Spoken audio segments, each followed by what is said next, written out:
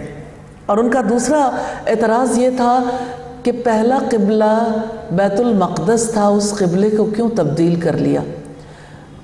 تو نہ پہلا قبلہ بیت المقدس تھا، اللہ رب العزت نے واضح کر دیا کہ اللہ کا سب سے پہلا گھر جو اس زمین پر بنایا گیا وہ بیت اللہ مکہ میں واقع ہے۔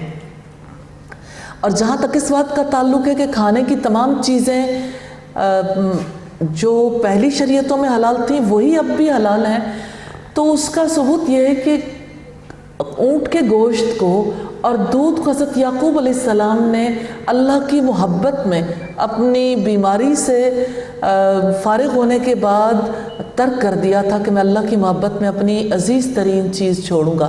اور لنک بھی دونوں آیتوں کا خوب بنتا ہے کہ تم نیکی کے اعلیٰ مقام تک نہیں پہنچ سکتے جب تک کہ اپنی محبوب چیز قربان نہ کرو۔ تو سیدنا یعقوب علیہ السلام نے اپنی دو محبوب چیزوں کو چھوڑا تھا، اللہ تعالیٰ نے حرام نہیں کیا تھا۔ اور یہودیوں سے کہا گیا کہ اگر یقین نہیں آتا تورات لاؤ اور اسے پڑھ کر سناؤ، تمہیں خود پتہ چل جائے گا۔ پھر فرمایا فَمَنِ افْتَرَى عَلَى اللَّهِ الْكَذِبَ مِن بَعْدِ ذَلِكَ فَأُولَئِكَ هُمُ الظَّالِمُونَ، جو اس کے بعد اللہ پر جھوٹ باندھے تو وہی لوگ ظالم ہیں۔ یہاں جھوٹ باندھنے سے مراد اسلام اور مسلمانوں پر اعتراضات کرنا ہے۔ اللہ تعالیٰ پر جھوٹ باندھ کر ہر بندہ اپنے اوپر خود ظلم کرتا ہے۔ آپ کہہ دو کہ اللہ تعالیٰ نے سچ فرمایا ہے، چنانچہ ابراہیم علیہ السلام کی ملت کی پیروی کرو جو یکسو تھا اور مشرکوں میں سے نہ تھا۔ ملت ابراہیم سے مراد زندگی کے وہ طور طریقے ہیں، وہ دین ہے جو ابراہیم علیہ السلام نے اختیار کیا اپنی زندگی میں، یعنی اللہ کو ایک ماننا، اس کے لیے یکسو رہنا، اس کے ساتھ کسی کو شریک نہ ٹھہرانا، اور اس کے لیے ہر دم ہر چیز قربان کرنے کے لیے تیار رہنا۔ رب العزت نے فرمایا قُلْ إِنَّنِي هَدَانِي رَبِّي إِلَىٰ صِرَاطٍ مُسْتَقِيمٍ دِينًا قِيَمًا مِلَّةَ إِبْرَاهِيمَ حَنِيفًا وَمَا كَانَ مِنَ الْمُشْرِكِينَ۔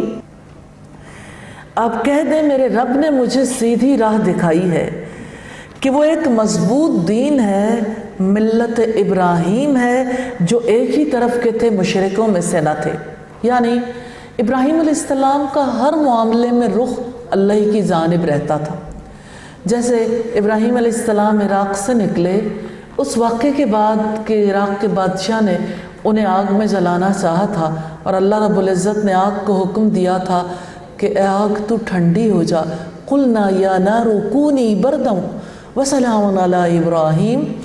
تو اس موقع پر ابراہیم علیہ السلام نکلے تو انہوں نے کہا انی ذاہب الی ربی، میں اپنے رب کی طرف جاتا ہوں، وہ مجھے ہدایت دے گا، میری رہنمائی کرے گا۔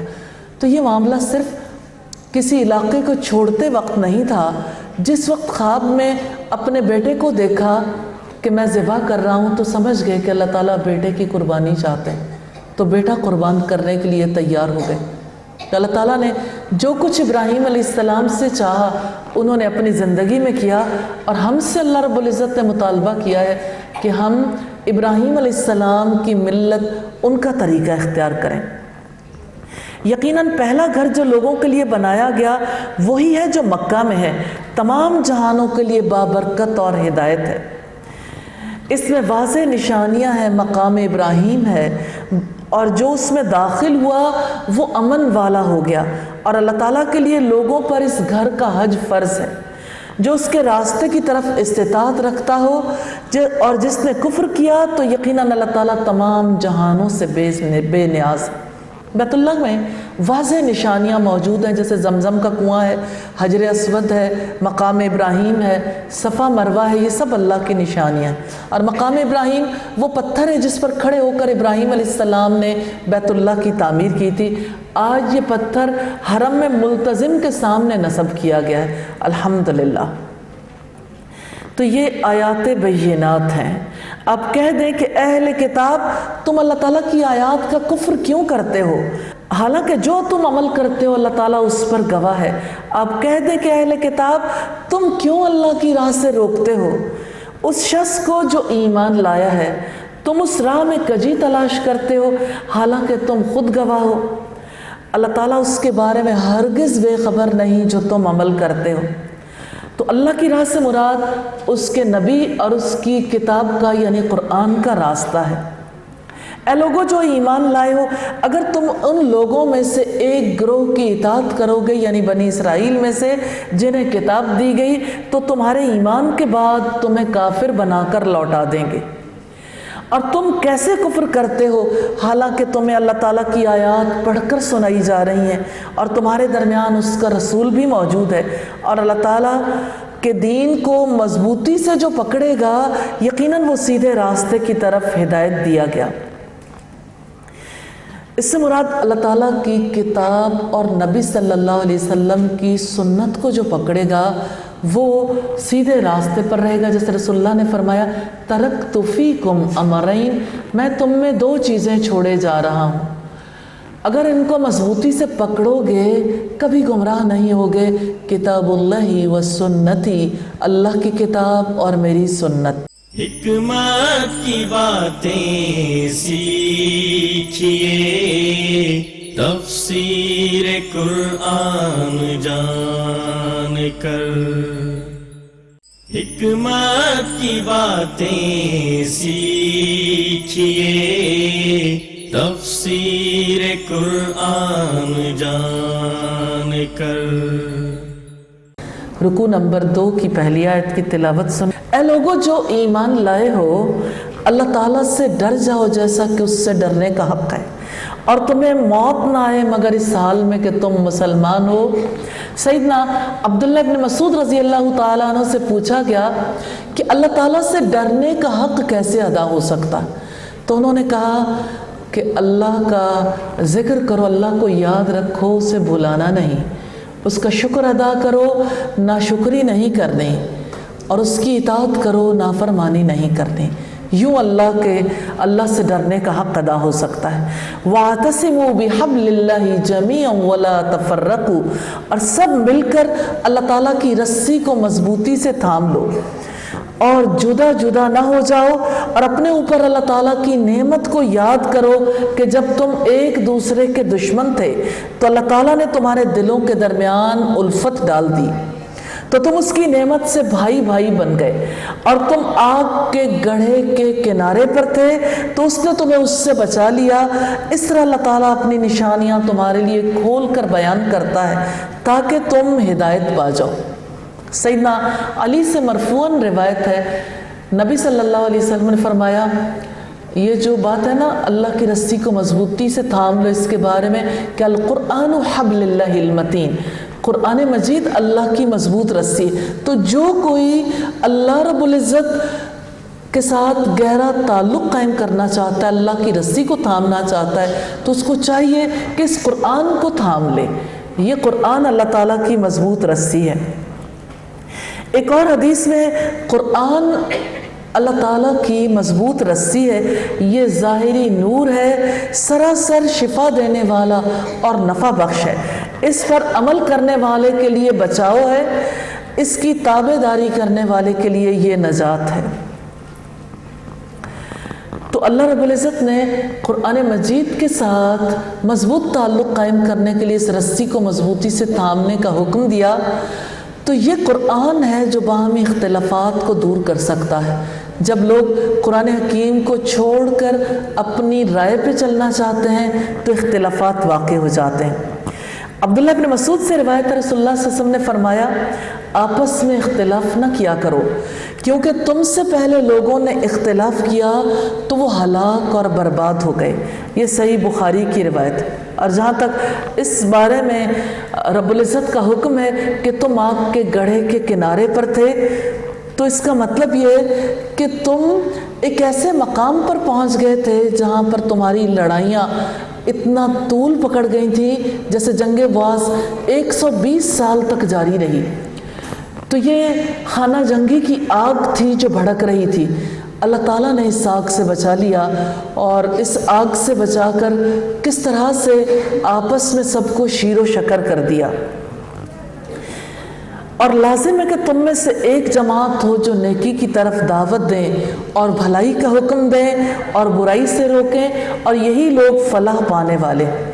یہاں جو بات کہی گئی کہ بھلائی کی طرف بلائیں، تو بھلائی سے مراد اسلام اور ہر وہ چیز ہے جو دنیا اور آخرت میں نفع دے، ان میں ایمان اور اعمال صالح سب شامل ہیں۔ جعفر الباقر نے کہا کہ رسول اللہ نے یہ آیت پڑھی، پھر فرمایا کنتم خیر امت، میں خیر سے مراد قرآن اور میری سنت کی اتباع ہے۔ رسول اللہ صلی اللہ علیہ وسلم فرماتے ہیں تم میں سے جو کسی برائی کو دیکھے اس کو چاہیے کہ اپنے ہاتھ سے روک دے، پھر اگر وہ اس کی طاقت نہ رکھتا ہو تو زبان سے روکے، اگر وہ اس کی بھی طاقت نہ رکھتا ہو تو دل میں برا جانے، اور یہ ایمان کا کمزور ترین درجہ ہے۔ یہ صحیح مسلم کی روایت ہے۔ اور تم ان لوگوں کی طرح نہ ہو جانا جو الگ الگ ہو گئے اور اپنے پاس واضح احکامات آنے کے بعد بھی اختلاف کیا، اور یہی لوگ ہیں جن کے لیے بہت بڑا عذاب ہوگا۔ دنیا میں جتنے اختلافات ہم دیکھتے ہیں، چاہے وہ یہودیوں اور عیسائیوں کے درمیان تھے یا آج مسلمانوں کے مختلف فرقوں کے درمیان ہیں، باہمی مفادات کی بنیاد پر، نفسانی اغراض کی بنیاد پر۔ تو اللہ تعالیٰ نے جیسے یہودیوں اور عیسائیوں کو گروہوں میں تقسیم ہونے سے روکا تھا، اسی طرح سے مسلمانوں کو بھی روکا ہے، کیونکہ اس کی وجہ سے لوگوں کے درمیان حسد اور بغض پیدا ہو جاتا ہے۔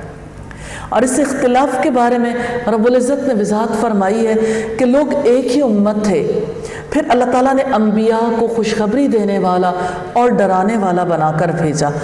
تو آپ صلی اللہ علیہ وسلم نے فرمایا یہود 71 فرقوں میں بٹ گئے، عیسائی 72 فرقوں میں بٹ گئے، اور مسلمان 73 فرقوں میں بٹ جائیں گے۔ یہ ابو داؤد کی روایت ہے۔ جس دن کچھ چہرے روشن ہوں گے اور کچھ چہرے سیاہ ہوں گے، تو وہ لوگ جن کے چہرے سیاہ ہوں گے ان سے پوچھا جائے گا کیا تم نے اپنے ایمان کے بعد کفر کیا؟ یہ حشر کے دن کا سوال ہے۔ تو اب عذاب چکھو اس وجہ سے جو تم کیا کرتے تھے۔ اور جن کے چہرے سفید ہوں گے سو وہ اللہ تعالیٰ کی رحمت میں ہوں گے، اور وہ اس میں ہمیشہ رہنے والے ہوں گے، ان کا عذاب کبھی منقطع نہیں ہوگا۔ جن کے چہرے سیاہ ہوں گے اور ان کی نعمتیں کبھی ختم نہیں ہوں گی، جن کے چہرے سفید ہوں گے۔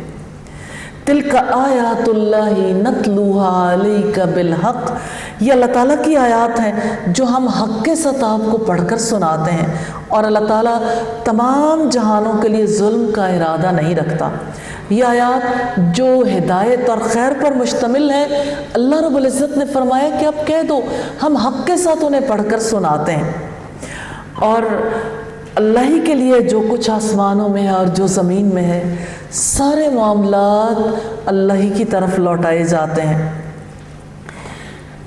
تو دنیا میں بہت سے معاملات ہیں جن کا فیصلہ نہیں ہو سکتا، بہت سے اختلافات ہیں جن کا فیصلہ اللہ رب العزت قیامت کے دن کریں گے۔ رکوع نمبر 3 ہے، پہلی آیت کی تلاوت سنیں گے۔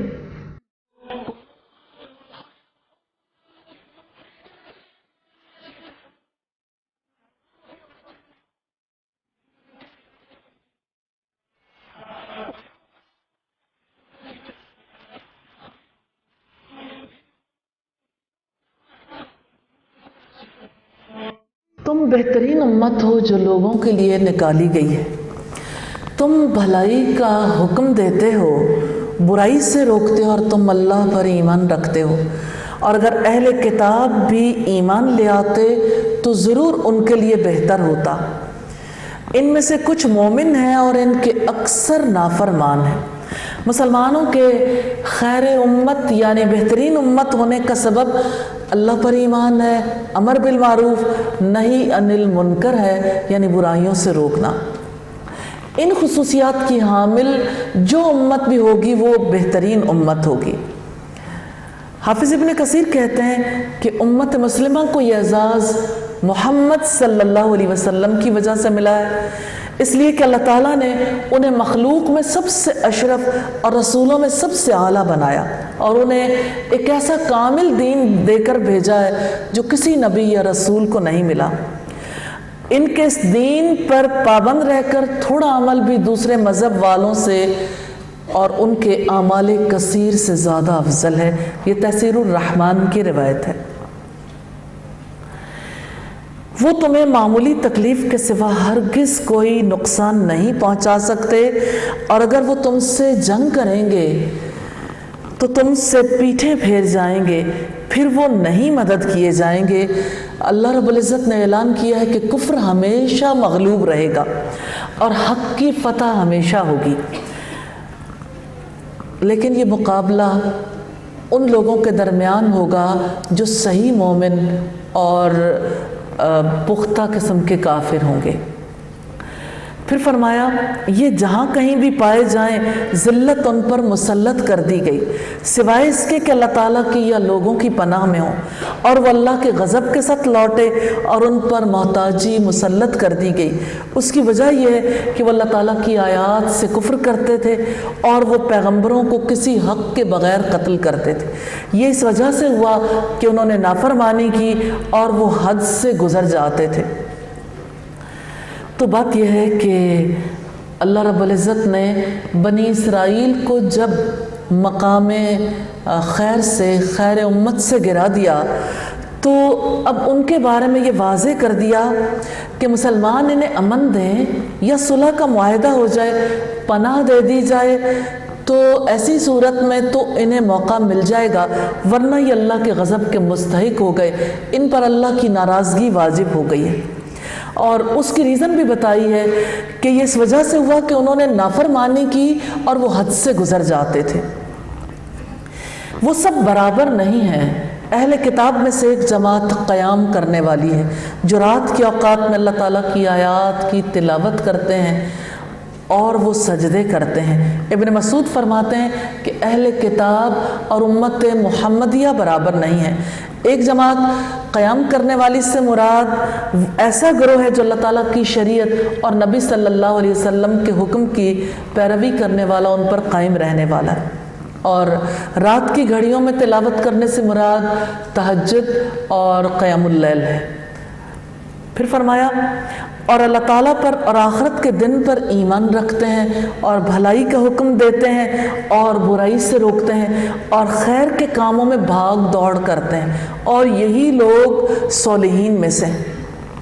اللہ تعالیٰ نے دنیا میں بہترین لوگوں کے بارے میں بتایا ہے کہ ان کے اعمال کس نوعیت کے ہیں۔ اللہ رب العزت نے پہلی خصوصیت بتائی کہ وہ اللہ اور آخرت کے دن پر ایمان رکھتے ہیں، پھر یہ کہ بھلائی کا حکم دیتے ہیں، برائی سے روکتے ہیں، اور ان کی زندگی کن کاموں میں گزرتی ہے، وہ بھلائی کے کاموں میں بھاگ دوڑ کرتے ہیں۔ ایک لمحے کے لیے رک کے سوچئے گا ضرور، رمضان اور غیر رمضان میں بھاگ دوڑ کن کاموں کے لیے ہوتی ہے؟ ہمارے یہاں تو صبح سویرے گاڑیاں بھاگنی شروع کرتی ہیں، گھروں کے اندر بھاگ دوڑ شروع ہوتی ہے۔ یہ بھاگ دوڑ شام تک ایک خاص انداز میں جاری رہتی ہے، پھر کچھ لوگ لوٹ آتے ہیں، شام کو ایک دوسری بھاگ دوڑ شروع ہو جاتی ہے جو تقریباً پوری رات جاری رہتی ہے۔ ساری بھاگ دوڑ دنیا کے رزق کے لیے، وہ رزق جو اللہ نے دینا ہے۔ کتنی اہم بات جو کوثر نیازی نے کہی کہ تو نے حق کو چھوڑا ہے احساس غربت سے، فقط سوچتا ہوں تو دل احساس سے دہل جاتا ہے، کیا اس بات سے بھی نہ تھی تجھ کو آ گئی، رزق تو اس دور میں کتوں کو بھی مل جاتا۔ تو رزق ہی وہ چیز نہیں ہے کہ اس کے لیے 99 کے چکر میں انسان پڑا رہے۔ ٹھیک ہے رزق کمانا مرد کے فرائض میں سے، اس نے رزق کمانا ہے، لیکن اس کے علاوہ زندگی میں اور بھی کام کرنے والے ہیں، تو بھلائی کے کاموں میں بھاگ دوڑ یہ قسمت والوں کو نصیب ہوتی ہے۔ اس لیے اللہ تعالیٰ سے اس بھاگ دوڑ کو مانگیں۔ اس بھاگ دوڑ کے لیے رب العزت کے حضور رمضان کے دنوں میں خصوصی دعائیں کریں۔ اور بھاگ دوڑ کے مواقع سوسائٹی میں بہت مل جاتے ہیں، لیکن جس کے لیے اللہ تعالیٰ چاہتا ہے کتنے لوگ ہیں جو سوسائٹی میں اللہ کے کلام کو پہنچانے کے لیے ایفرٹس کرتے ہیں، کتنے لوگ ہیں جو تعلیم دینے کے لیے کوششیں کرتے ہیں، کچھ لوگ تعلیمی انتظامات کے لیے کوششیں کرتے ہیں، کچھ لوگ اللہ کا پیغام پہنچانے کے لیے اپنی پوری ہمتیں کوششیں صرف کرتے ہیں، کتنے لوگ ہیں جو لوگوں کو اللہ تعالیٰ کے دین کی طرف لانے کے لیے کس طرح سے مصروف عمل رہتے ہیں۔ تو یہ ساری بھاگ دوڑ آپ بھی کر سکتے ہیں۔ اپنی زندگی کے لیے طے ضرور کریں، 1 گھنٹہ 2 گھنٹے 4 گھنٹے پوری زندگی والنٹیئر کرنا ہے اللہ رب العزت کے لیے، نیکی کے کاموں میں بھاگ دوڑ کرنی ہے انشاءاللہ۔